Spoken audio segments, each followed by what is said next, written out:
Ben, le groupe de Douala n'est pas resté silencieux. Le groupe de Douala, c'est d'abord des personnalités qui ont un background politique, n'est-ce pas, et qui ont accepté de ne pas être candidats aux élections présidentielles, mais qui se sont mis à la place de facilitateurs. Parce que vous savez, quand on regarde depuis les années 90, l'opposition a toujours péché parce que l'opposition n'avait pas de facilitateurs. Alors quand on met les candidats entre eux, ils peuvent sortir quelque chose de bon. Mais quand vous élargissez cela avec les états-majors des différents candidats, ça devient un brouhaha. Vous voyez, et c'est très très difficile. Et c'est très difficile de parler objectivement de ces élections parce qu'on a d'un côté le peuple qui aspire à un changement, et puis de l'autre côté, nous avons des candidats qui veulent représenter le peuple. Il faut donc qu'il y ait une synergie entre le peuple et ses candidats. Et pour aujourd'hui, les candidats disent 30 ans, c'est trop. Nous voulons le changement. Alors, mettez-vous ensemble pour que nous puissions capitaliser nos voix, pour que les abstentions puissent disparaître de notre landerneau politique, des élections au Cameroun. Et pour cela, il faut qu'on voit des gens soudés. Deuxièmement, pour nous les politiques, nous savons que 43 ans de pouvoir, c'est des tentacules qu'il faut démanteler. Et ce n'est pas une personne qui va le faire, c'est une équipe. Évidemment, quand on dit il y a une équipe, il y a un capitaine. Donc le capitaine ne peut pas jouer sans l'équipe, et l'équipe ne peut pas s'en sortir sans capitaine. Donc nous voulons par la même occasion engager une réconciliation nationale. Le Cameroun est très très divisé. C'est un problème. Le Cameroun est en guerre. Il y a le nord-ouest, le sud-ouest, l'extrême nord. Il y a nos compatriotes qui sont à l'étranger, qui ne peuvent même plus mettre les pieds ici, même quand ils perdent leurs parents. Même quand ils veulent épouser des Camerounaises ou des Camerounais. Ils ne peuvent plus mettre les pieds ici. En même temps, nous avons des prisonniers d'opinion en pleine démocratie. Tout ça doit interpeller les acteurs politiques et comprendre que ils ne travaillent pas pour eux, ils travaillent pour le peuple. Et le peuple demande de les voir ensemble. Évidemment, nous savons que ce n'est pas tous qui vont se mettre ensemble. Il y en a qui veulent sortir deuxième, qui veulent sortir troisième. Mais c'est parce que le peuple veut. Le peuple, aujourd'hui, vous posez la question aux passants, vous allez même dans votre village, ils ont déjà intégré la notion du candidat consensuel. Faites votre travail, vous allez vous en apercevoir. Donc, le groupe de Douala, aujourd'hui, c'est largement étendu avec d'autres groupes. Il y en a au nord, il y en a dans la diaspora. Il y a tous ces groupes-là. Nous travaillons désormais ensemble parce que le programme minimum commun que nous proposons, on retrouve les mêmes choses dans les programmes des différents candidats. Alors, si quelque chose qui vous unit, vous ne pouvez pas l'exploiter ensemble, comment pouvez-vous demander aux Camerounais d'être unis?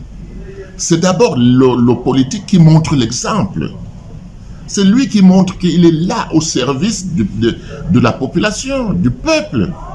Le peuple, lui, dit on veut vous voir ensemble, on veut vous voir en équipe.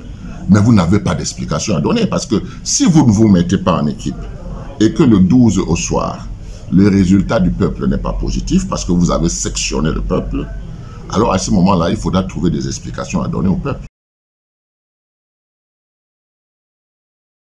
Quand vous me parlez du Conseil constitutionnel, moi je ne suis pas candidat, mais j'y étais, pour voir ce qui s'est passé là-dedans.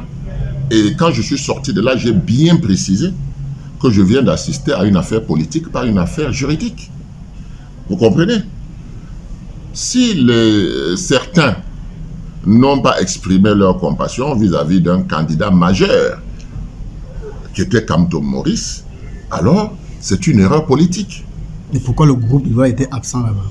Comment vous pouvez dire que le groupe de Douala était absent, puisque le groupe de Douala a sacrifié un de ses membres fondateurs pour conduire, n'est-ce pas, Maurice Kamto. Le Manidem, vous pensez que le Manidem, c'est qui? C'est pas Ekane Anissé?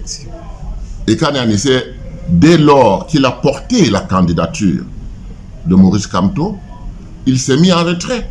Parce que nous on n'avait pas à afficher un ou un autre candidat. Nous sommes des facilitateurs, nous ne sommes pas là pour imposer des candidats. Donc, Anissé Ekane, il a porté la candidature de Maurice Kamto. Et nous étions heureux parce que une élection sans Maurice Kamto n'était pas le Cameroun. C'est une figure très forte de l'opposition camerounaise. Il fallait l'éliminer dans les urnes, pas au tribunal. Parce que le tribunal n'a pas dit le droit. Depuis Elekam jusqu'au Conseil constitutionnel. Donc le groupe de Douala fait son travail. Le groupe de Douala va vers tous les candidats. Maintenant, le groupe de Douala n'est plus seul, Dieu merci. Donc nous essayons de bâtir une candidature consensuelle. Cette candidature consensuelle n'est pas une candidature de 7 ans. C'est une transition refondatrice. Oui, mais avant qu'on arrive là-bas, est-ce que vous voulez par là dire que le candidat consensuel recherché auparavant par le groupe de Douala, c'était Maurice Kamto? Parce que vous parlez de mais pourquoi vous me parlez d'auparavant? Nous sommes dans une dynamique aujourd'hui. On a éliminé l'un des principaux candidats. Le Cameroun ne peut pas s'arrêter. Qui était l'homme providentiel selon le groupe de Douala? Vous voulez me faire dire des choses que je ne vous dirai pas. Parce que ça ne servirait à rien. Vous comprenez? Maurice Kamto a été une grande personnalité. Parce qu'il a maîtrisé ses troupes et leur a demandé de rester calme. Je ne suis pas dans la tête de Maurice Kamto pour savoir ce qui va se passer demain. Mais je suis dans le groupe de Douala pour savoir que le combat continue. Et parce que le combat continue, nous devons amener les autres. C'est une chance formidable qu'on ne vous dise pas le contraire. Que ceux qui soutenaient la candidature du président Biya au nord et qui étaient les garants, c'est eux qui maintenaient au pouvoir. Ils ont rompu. Est-ce que ce n'est pas une chance de Dieu que votre principal soutien vous lâche? Pourquoi est-ce que on trouve encore des Camerounais qui ne comprennent pas ce qui est facile? La polémique n'est pas de rigueur parce que nous avons un objectif dans la transition, c'est de pacifier le Cameroun. C'est de sortir de la guerre du Nozo. C'est de pacifier l'extrême nord. C'est d'amener les Camerounais à avoir un devenir plus radieux. Le droit au bonheur qu'on n'a pas eu depuis. Je vous regarde, vous êtes jeune. Peut-être que vous n'avez même pas connu le Cameroun d'avant Biya. N'est-ce pas? Vous étiez peut-être, vous veniez de naître, etc., etc. Donc vous ne savez même pas ce qui s'est passé avant. Nous, nous le savons. Et nous pensons que c'est la conjugaison. Ça veut dire que vous croyez quand même, vous croyez à la reconversion, si on peut appeler ça comme ça, des ex-ministres, parce qu'il y a beaucoup qui... Mais évidemment. Vous savez, quand vous avez construit quelque chose, vous êtes plus apte à le démanteler que celui qui n'a jamais exercé. Vous êtes plus apte à le démanteler. C'est la volonté là, à ce moment-là. Est-ce que vous avez la volonté du changement? Est-ce que vous écoutez le peuple? Vous pouvez ne pas écouter le peuple pendant un certain temps, mais vous finirez par écouter le peuple. C'est ce qui s'est passé dans le Grand Nord. On ne revient pas dessus. Parce que là-bas, les populations sont transformées en peuple qui connaissent leurs droits et leurs devoirs, qui veulent le changement. Donc nous devons saluer le départ de ces ténors, ceux qui conservaient ce pouvoir. Ils sont sortis de là, et ça, c'est une chance. Prenez donc des gens qui ont assisté à un pouvoir. Maintenant, on veut le déconstruire. Ils sont d'accord avec la déconstruction. Prenez les jeunes que nous voyons là, qui se mettent avec eux. À ce moment, ça ressemble à une course de relais. Si vous comprenez bien la chose, ça ressemble à une course de relais parce que dans la course de relais, le deuxième ou le troisième ne démarre pas sans prendre le bâton de relais. C'est ça qu'on appelle la transition. Moi, je voudrais que vous compreniez un peu ce que nous proposons et ce qui est bon pour le Cameroun. Nous avons une maison qui est complètement fissurée, qu'on a l'habitude de replâtrer, comme on essaie de replâtrer nos routes. Vous avez la fondation qui est touchée. Vous vous rendez compte que même votre fondation n'est pas solide. Ce n'est même pas été fait par vous. Vous avez hérité de cette fondation. Vous vous dites, il faut reconstruire un Cameroun nouveau. Alors, nous, les facilitateurs, on vous dit d'accord. Mais vous savez que pour reconstruire une fondation, il faut mettre un béton de propriété. Afin que maintenant, la fondation soit commune et qu'elle soit acceptée de tous les Camerounais. Puisque les 3 ans finissent par un référendum, les Camerounais doivent accepter cela. Quand ils ont accepté cela, maintenant vous pouvez faire des élections. Parce que ce qui reste à faire, c'est quoi? C'est de présenter des chambres, des salons, des salles de bain. Chacun la présente comme il souhaite. Et puis le peuple choisit. Donc pourquoi on ne peut pas attendre 3 ans? Mais on veut échouer aujourd'hui pour commencer dans 7 ans. C'est de ça qu'il s'agit aujourd'hui. Parce que si nous allons à ces élections en rang dispersé, nous savons aussi que le code électoral n'est pas bon. Nous savons qu'il est difficile de couvrir 33 000 bureaux de vote. Nous savons tout ça. Mais nous disons nous avons un beau programme. Mais ce programme, affûtez-le, organisez-le bien, vous allez le présenter au peuple dans 3 ans. C'est ce que le groupe de Douala dit. Nous sommes des facilitateurs. On n'impose rien. Et on sait qu'il y en a qui ne vont pas accepter. Mais s'ils n'acceptent pas, c'est leur responsabilité. C'est eux qui devront répondre demain si on échoue. Vous comprenez? Parce que moi, je vous dis, ça fait 30 ans qu'on recherche le candidat unique. Nous, on est allé plus loin. On a dit, oh, si on ne peut pas avoir le candidat unique, ayons le candidat consensuel. Il n'y a que 11 candidats de l'opposition. Hein. Il n'y en a que 11. Mais je suis étonné, comme beaucoup d'autres Camerounais, que c'est difficile d'arriver à cela. Mais nous avons bon espoir. Nous allons arriver à cela. Mais cela sera efficace quand on verra les choses en main. Parce que vous ne pouvez pas aller aux élections quand vous n'avez pas de structure. C'est très difficile.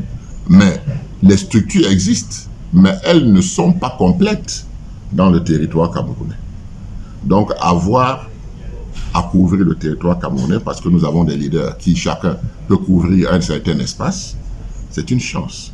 C'est-à-dire que vous encouragez les démissions des ministres, mais vous ne misez pas tout de même sur eux. Comment je suis en train de vous expliquer que quand on a fait 43 ans au pouvoir, vous arrivez, il faut faire l'état des lieux. Il faut comprendre les mécanismes. Mais si c'est une équipe où dans cette équipe, il y a ceux qui ont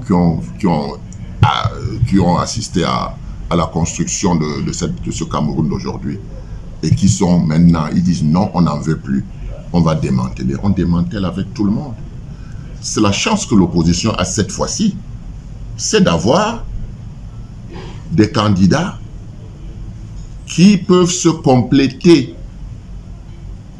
Ça, c'est une chance. Il faut le comprendre. Maintenant, ceux qui trouvent que moi, j'ai servi le gouvernement pendant 30 ans, alors parce que j'ai servi le gouvernement pendant 30 ans, je ne peux pas être contre le gouvernement. Moi, je dis, c'est pas sérieux. Parce que ce qu'on a souhaité de tous nos voeux, c'était qu'à un certain moment, que ces gens puissent reconnaître que le peuple n'est pas d'accord. Or, eux, ils ont eu le courage de reconnaître que le peuple n'est pas d'accord. Celui qui se lève pour les insulter n'a rien compris de la politique. Rien du tout. Et nous ne voulons pas des aventures. Pour qu'il n'y ait pas d'aventure, il faut qu'il y ait une équipe. Parce qu'on va parler d'un homme providentiel. Si cet homme providentiel vous déçoit demain, mais ce sera difficile pour une équipe de décevoir les gens. Et quand vous parlez dans la transition, vous parlez de quoi concrètement? Alors, la transition vise tout simplement à ce que, dans un premier temps, il y ait la dissolution de l'Assemblée nationale, qui est une constituante, et qu'on engage les états généraux sectoriels. C'est ça que j'appelle la fondation. Vous allez remarquer que quand même on a eu les indépendances, nous avons eu des gens qu'on appelait les coopérants. Donc vous étiez ministre, mais ce n'est peut-être pas vous qui prenez les décisions. C'est le coopérant qui était là. Ce qui veut dire que notre structure administrative et le fonctionnement du Cameroun, ça ne vient pas des Camerounais. Les Camerounais, 60 ans après leur indépendance, doivent repenser le Cameroun. C'est ça la priorité. La priorité, ce n'est pas l'alternance. Vous savez que soit on va au statu quo, on reconduit ce qui était là depuis les indépendances, soit on va à l'alternance et puis on conduit quelqu'un qui peut même ne pas accepter de changer. Ou alors, on va vers une alternative. Et cette alternative qui est souhaitée par les Camerounais ne peut pas se bâtir par une seule personne. Il faut une équipe. Et cette équipe, ce sont ces candidats d'aujourd'hui qui doivent s'entendre pour qu'une équipe apparaisse et que nous puissions donc mettre ce plan en marche. Vous voyez donc qu'on va changer la Constitution, le code électoral, tout ça va être consensuel. On va faire les états généraux parce que ce qu'il faut savoir, c'est que les leaders ou les candidats n'ont pas la science infuse. Ils présentent des programmes. Tous ces programmes, si vous les regardez, sont bons. Mais ils se rejoignent beaucoup. Alors, s'ils se rejoignent beaucoup, posons-nous la question de savoir pourquoi le Cameroun ne se développe pas. C'est parce que le Cameroun ne développe que des individus. Le Cameroun n'a pas la notion d'équipe. Peut-être ils se rejoignent parce que le Cameroun il trouve les mêmes problèmes à résoudre. Alors, si vous trouvez les mêmes problèmes à résoudre, pourquoi vous ne vous mettez pas ensemble pour les résoudre? Pourquoi vous ne vous mettez pas ensemble pour faire une base commune, consensuelle, et maintenant aller aux élections? Vous voyez ce qui se passe? C'est que ceux qui sont au pouvoir refusent de changer le code électoral. Mais vous voulez donc changer ce code électoral? Certains partis politiques même se sont réunis pour améliorer ce code électoral, mais on ne les a pas écoutés. Maintenant, pourquoi est-ce qu'en symbiose avec le peuple, nous n'avons pas eu de référendum depuis plus de 50 ans? Donc, on a des bébés, on considère le peuple camerounais comme des bébés. Non, ils doivent s'exprimer. Donc, il faut un référendum au bout de ce processus pour que tous les Camerounais se sentent impliqués, que tous les Camerounais se sentent partie prenante. Maintenant, vous allez faire donc, les élections qui ne seront pas contestées parce que nous avons bâti tout ça ensemble. Voilà de quoi le groupe de Douala et les autres parlent. Nous sommes un carrefour. Nous ne pouvons pas continuer à prendre le chemin de gauche parce que nous avons trouvé la colonisation, la néocolonisation dans un chemin de gauche. Peut-être le bonheur du Cameroun est à droite. Donc nous devons faire une pause. Nous devons rebâtir notre pays, mettre segment par segment, et dès que la fondation est terminée, nous entrons dans la compétition parce que là, c'est le visuel, c'est l'efficacité des programmes qui vont jouer. Pour le moment, on a un dur problème à résoudre au Cameroun. C'est que le Cameroun est fragmenté. Et très souvent, ceux, depuis la colonisation, ont toujours voulu voir en parti politique, parti ethnique. Mais si on est resté jusque-là, c'est parce qu'on n'a pas une base consensuelle qui peut mettre en exergue les programmes politiques. Du coup, ça va prendre combien de temps? Et entre-temps, le 3 ans. dirigé par qui? Peut-être un peu plus. 3 ans peuvent suffire pour faire les états généraux du Cameroun. Parce qu'on a une idée de comment est-ce que pendant la période de transition, le Cameroun doit être géré. Mais vous savez, comme nous ne sommes pas candidats, nous avons préparé un certain nombre de choses. Au cas où les partis politiques n'y ont pas pensé, ce sera prêt à leur donner, quitte à ce qu'ils amendent, quitte à ce qu'ils... Mais s'ils peuvent préparer ça entre eux en très peu de temps, il n'y a pas de problème. On a déjà une ossature qu'on peut mettre sur la table et puis on barre ceci, on ajoute cela, etc., etc. Et ça, le programme consensuel est là. Tout ce qui manque, c'est qu'il faut que maintenant les acteurs, c'est-à-dire les candidats, puissent s'entendre pour que ce soit un programme commun et qu'ils gèrent cette période comme on gère un match de football avec un capitaine et les coéquipiers. Et quand vous parlez de transition, ça inclut qui et qui? Est-ce que vous êtes en train de contester d'avance les résultats de la présidentielle prochaine? Vous savez, ce que nous recherchons, c'est la masse critique. Nous ne doutons pas de nos candidats. Les candidats, chacun peut rester dans son, n'est-ce pas, dans sa maison et puis avec les autres et dire que voilà, j'ai un très beau programme, je peux gagner les élections. Mais nous, on est réalistes et on a l'expérience. On sait comment les choses se passent. Le code électoral, comme je vous ai dit, il est très mauvais. Si on n'est pas capable de couvrir les bureaux de vote, il faut s'attendre à rien. Les urnes seront bourrées. On fera dire aux urnes ce que les urnes n'ont pas vu. Donc, il y a tous ces problèmes-là que nous devons voir et être responsables. Et se dire que je ne veux pas être demain la cause de l'échec. Mais je vais vous dire encore une chose. C'est que nous qui avons roulé notre bosse, nous savons ce qui n'a pas marché et nous savons comment le rectifier. Mais nous voulons le partager avec les candidats. Mais si les candidats veulent voir comment on a échoué pendant 30 ans, ça fera 60 ans. Et si ça fait 60 ans, eux-mêmes seront vieux. Et puis, ceux qui vont arriver à cette période-là vont dire qu'ils ont échoué. Et ça sera rebelote. Il faut éviter cela. Il faut éviter cela parce que le peuple souffre. Si le peuple avait le minimum vital, on pouvait comprendre. Mais aujourd'hui, même la campagne électorale ne sera pas possible. Il n'y a pas de route. Il n'y a pas d'avion. C'est difficile. Mais par contre, dans l'arrière-pays et dans nos villages, on a réussi une chose. C'est que les Camerounais parlent du candidat consensuel. Il faut que ça entre dans les oreilles des candidats. Que le candidat consensuel vient pour qu'ensemble, ils travaillent. Pour que les Camerounais de la diaspora, comme ceux du Cameroun, qui ont une spécialité dans les différents états généraux, qu'on pose les bases de notre développement ensemble. Maintenant, les mécanismes pour y arriver, ça sera le programme des différents candidats qui vont se soumettre au verdict du peuple après la transition. Une transition dirigée comment et entre-temps le pays est dirigé... Mais quand je dis équipe, c'est collégial, c'est équipe. C'est une équipe qui se met en place, n'est-ce pas? Accompagnée de tous les cerveaux qui sont volontaires, secteur par secteur. Y compris le RDPC aussi.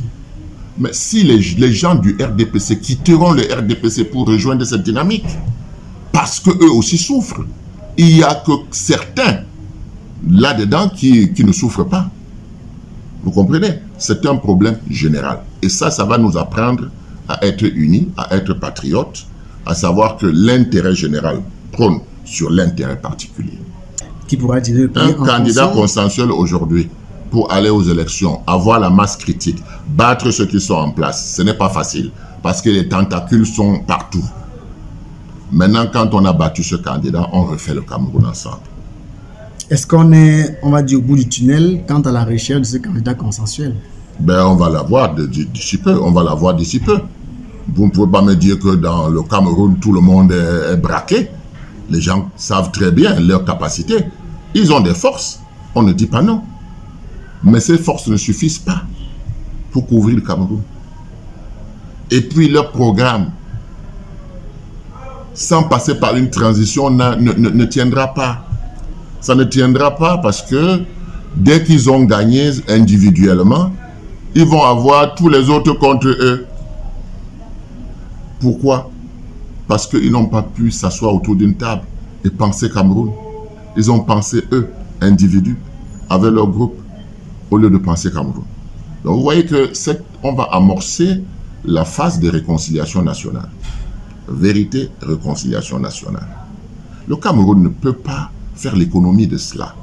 Si nous faisons l'économie de cela aujourd'hui, nous allons reprendre ce principe dans 7 ans. C'est ça qui est important à savoir. Et tel que le Cameroun est dirigé aujourd'hui, tout le monde voit que tout se détériore, tout se dégrade. Même à la veille des élections, on a des difficultés pour rejoindre l'Ouest, pour rejoindre les deux capitales. On a des difficultés à tous les niveaux. Regardez un peu l'économie du Cameroun. Si vous devez partir d'ici pour le Tchad, mais regardez la route du Tchad vers le Cameroun, ça circule. Mais à l'intérieur du Cameroun, ça ne circule pas. Vous voulez dire que ces pays sont plus riches que nous? Non. Mais tout simplement, c'est la malgouvernance. Et c'est le manque de mécanismes de contrôle. C'est tout ça qu'on doit repenser. Le président de la République a des pouvoirs excessifs. Il est l'alpha et l'oméga sur 30 millions de Camerounais. Même la décentralisation il ne donne pas. Mais est-ce que vous vous rendez compte dans quelle situation nous sommes pour que les gens pensent individu? Non. C'est le candidat consensuel. C'est lui qui va mettre en place cette transition, qui va profiter à tout le monde. Même ceux qui ont été contre, ça va leur profiter. Maintenant, pour sortir, au regard fort du combat du groupe, voilà, quel est le message, on va dire, d'espoir que vous donnez au peuple camerounais? Le message au peuple camerounais, c'est que merci d'avoir pensé qu'il faut se mobiliser. Merci d'avoir pensé qu'il faut dire à certains de vos leaders qu'il faut quitter le bateau de ceux qui gouvernent pour revenir avec le peuple. Nous saluons les leaders qui l'ont compris. C'est pour le bonheur de leur population. On ne fait pas la politique pour soi, on fait la politique pour l'ensemble de la population. Quand on écoute dans la population, il faut saluer cela. Maintenant, il faut rester en ordre de bataille parce que le code électoral n'a pas été changé. Il faut qu'on ait les résultats des urnes. Et pour avoir les résultats des urnes, ils doivent être mobilisés. Ils doivent contrôler leur vote. On doit arriver à cela. Maintenant, aux candidats, je dois dire que nous vous aimons tous. Nous aimons ce que vous faites parce que nous-mêmes, nous sommes des leaders. Mais nous savons que l'union fait la force. Et que ce peuple qui réclame quelque chose depuis 30 ans, il nous sera difficile de dire qu'on n'a pas écouté le peuple et les appeler à venir voter. Nous ne voulons pas d'abstention en 2025.